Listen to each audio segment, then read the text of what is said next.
Hi வணக்கம். புட்டபர்த்தி வந்து இறங்கிட்டுங்க. Train இப்பதான் வந்துச்சு. மனசுல வலி மட்டும் எனக்கு தீரல.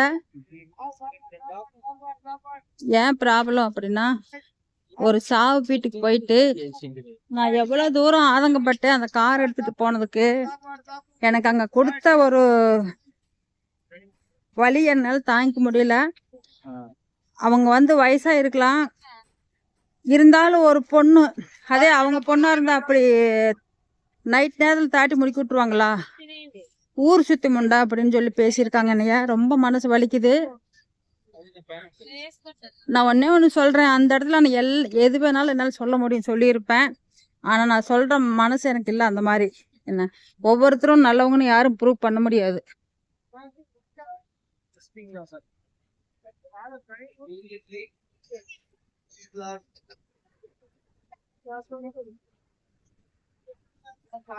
ஒவ்வொருத்தரும் நான் தான் பெரிய கரஸ்தி அப்படின்னு முத்திர போட சொல்லுங்க. நான் ஊர் சுத்தி முண்டையா இருக்கட்டும், ஆனா என் மனசு அவ்வளவு வலிக்குது. ஊர் சுத்தி முண்டையா இருக்கட்டும், அவங்க ஃபேமிலியில எல்லாரும் கரெக்டா இருக்காங்களா அதை மட்டும் பார்க்க சொல்லுங்க. என்ன அது யாரு சொன்னாங்களோ அவங்களுக்கே சொல்றேன். என்னென்ன வார்த்தை விடுறாங்க. கடவுள் பாத்துக்குவாருங்க. என் சிவபெருமானே நான் சொல்றேன், இந்த சிவபெருமான் சும்மா விட மாட்டாரு.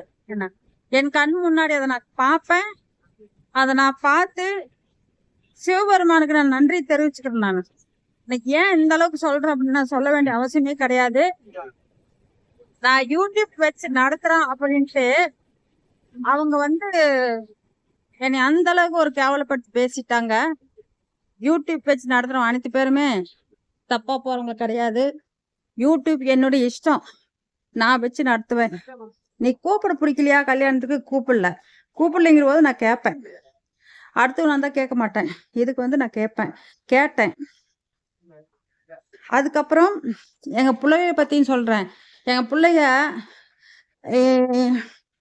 இந்த மாதிரி ஒரு இடம் முடிச்சோம், அதுல வந்து நிறைய அடிச்சிட்டாங்க காசை அப்படின்னு சொல்றாங்க. என்கிட்ட நீ மோதிரத்தை கேட்டு வாங்கு அப்படிங்கிறாங்க. போய் கேளு அப்படி இப்படின்னு சொல்லி கொடுத்து போட்டு, இதுல எங்க பெரியண்ணாவும் சொல்லியிருக்காங்க. நான் ஏன் இதெல்லாம் உடச்சி சொல்றேன் அப்படின்னா, என் பிள்ளைய வந்து எங்க சின்ன பொண்ணு மோதிரத்தை விட்டுறாதீங்க, போய் வாங்குங்க அப்படின்னு சொல்லி கேட்க சொல்லி நான் கேட்டேன். படிய என்னங்க பேச முடியல.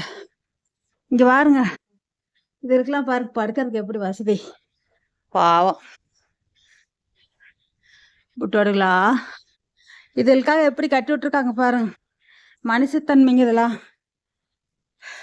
மானங்கட்ட ஜென்மங்க எல்லாமே காசுக்காக அலையுதுங்க. அவனுக்கு மோதிரம் நொட்டுவேன் அப்படின்னாங்க. சத்தியமா சொல்றேன், உனக்கு நல்ல சாவே கிடைக்காது, புரிஞ்சுக்கோ. கண்டிப்பா நான் சாபம் விடுறேன். என் சிவபெருமான் உனக்கு நல்ல சாவு கொடுக்க மாட்டாரு, நினைச்சுக்கோ. ஒரு நாளைக்கு நீ தண்ணியும் சாப்பாடு பக்கத்துல இருந்து அதை எடுத்து சாப்பிட்றதுக்கோட உனக்கு அருகதியெல்லாம் போகும், புரிஞ்சுக்கோ.